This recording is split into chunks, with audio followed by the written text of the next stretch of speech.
ذهن ما به طرز عجیبی توهم پذیره. یعنی اگر یک چیزی رو بهش القا کنی اون رو میپذیره به همین سادگی، حتی اگر اون چیز واقعیت نباشه، حقیقت نباشه. همه شما آگاهانه میدونید که ما اجرام صلب نیستیم، یک جسم جامد جدا از محیط نیستیم.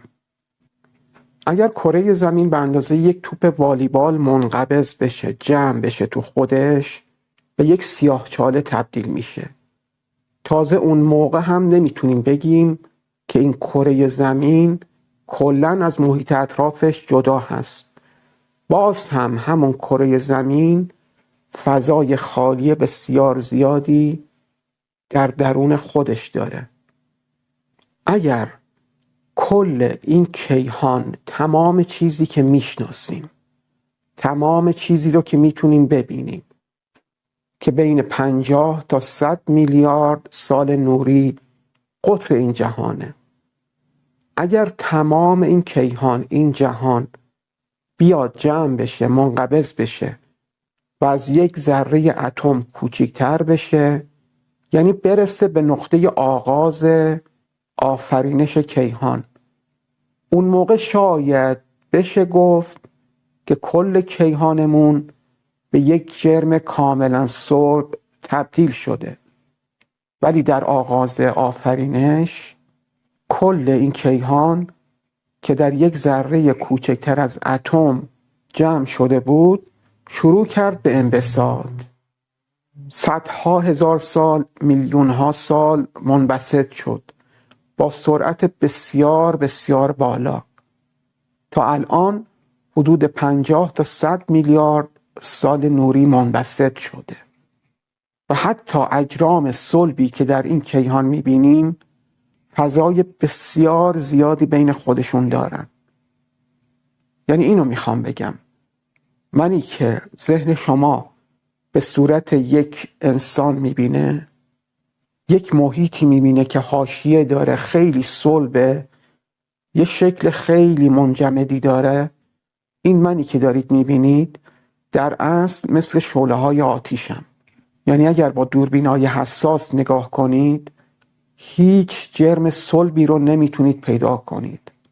این ذهن ماست که از هر چیزی یک شکل میسازه، یک شکل منجمد میسازه تا بتونه با اون ارتباط برقرار کنه.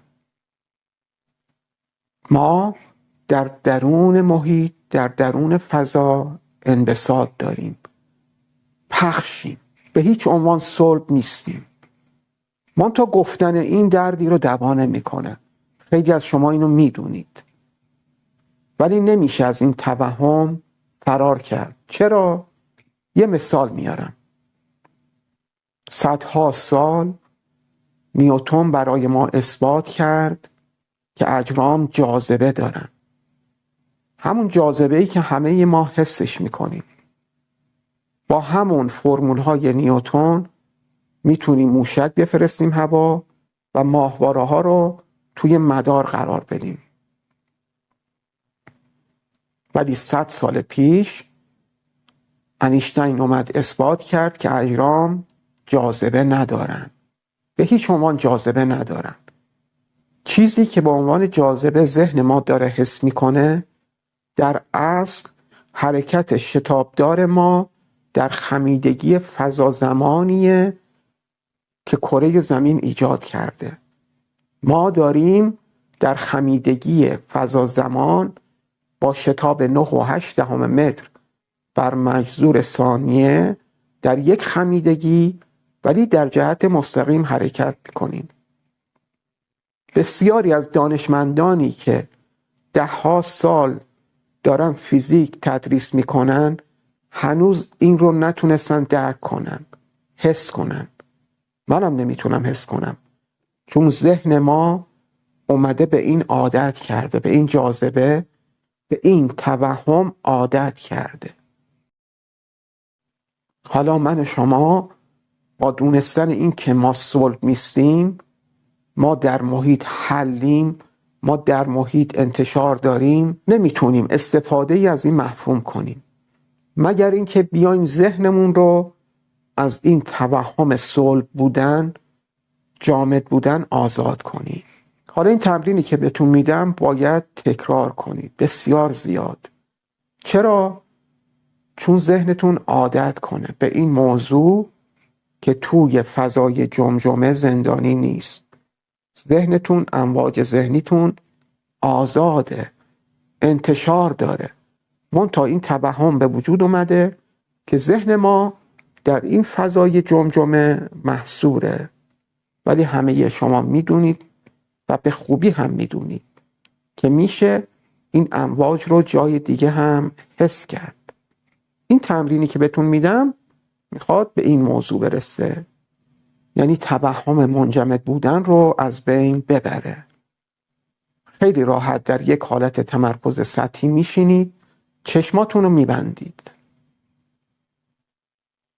فضای دور تا دور جمجمتون رو حس کنید به اندازه 1 وجب، از هر طرف، بالا، راست، چپ، پایین. یک فضایی دور تا دور سرتون رو حس کنید که به اندازه 1 وجب، مثل یک توپ، مثل یک حباب جمجمه شما رو در بر گرفته.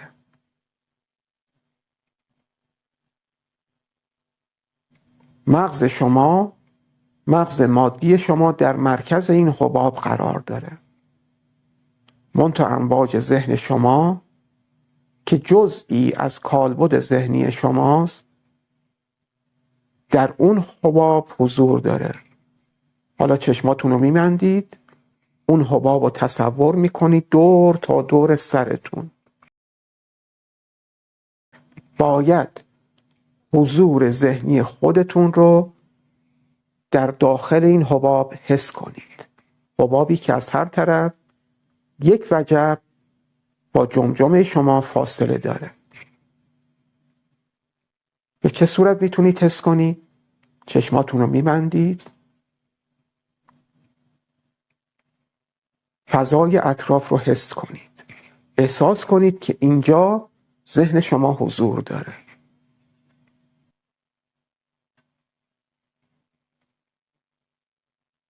در حالت تمرکز قرار میگیرید. هر موقع که آروم شدید، التهابات ذهنیتون فروکش کرد، باید احساس کنید که اون حباب مرز جمجمه شما رو تشکیل داده. یعنی ذهن شما درون اون حباب قرار داره. گهگاهی میتونید اون رو به هم بزنید. از هر طرف میتونید دستتون رو بیارید، تکون بدید و کاملا حس میکنید که دارید امواج ذهنتون رو قطع میکنید. تمرین بسیار ساده است. مراحل پیچیده تر داره که حتما بهش میرسیم. ولی در مرحله اول همین چیز ساده رو باید انجام بدید.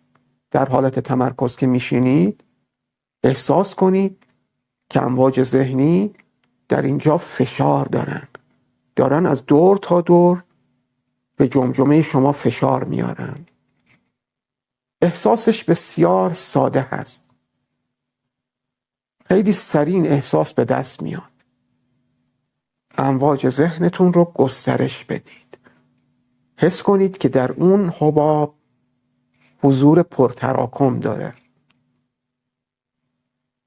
اگر خیلی سریع به این حس رسیدید، حضور امواج ذهنتون رو در اون حباب حس کردید و خواستید تمرین بعدی رو انجام بدید، تمرین بعدی حضور امواج ذهنی شما در کل اتاقی که درش حضور دارید.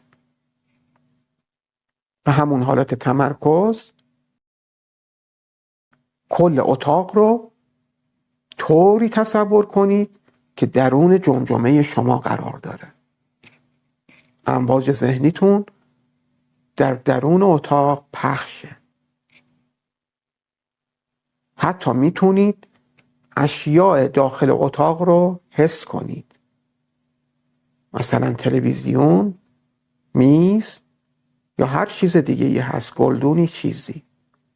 حس کنید دست ذهنیتون رو، نه دست واقعیتون رو، دست ذهنیتون رو جدا کنید. فرض کنید این دست ذهنی منه، دست فیزیکی نیست. بلند کنید دست ذهنیتون رو، ببرید طرف تلویزیون و اون رو حس کنید. عملاً حس کنید فشارش رو، حرارتش رو، خنکیش رو، گرمیش رو. وقتی خوب حس کردید با بقیه اشیا هم همین کار رو انجام بدید. این تمرین تمرینات بسیار پیشرفته و فوق‌العاده دقیقی داره که ابتدا باید این تمرین رو انجام بدید تا برسیم به مراحل پیشرفته ترش. عزیزان این رو میدونید که ما میتونیم چند تا برداشت از این طرز تفکر داشته باشیم. یعنی هم میتونیم امواج ذهن خودمون رو گسترش بدیم و هم میتونیم تصور کنیم که کل این اتاق اصلا درون ذهن خود ما قرار داره. یعنی کل این اتاق آفریده ذهن خود ماست، خلق شده به وسیله ذهن خود ماست. بارها براتون پیش اومده هنگامی که چشماتون رو میبندید حس میکنید کل محیط در درون شما قرار داره.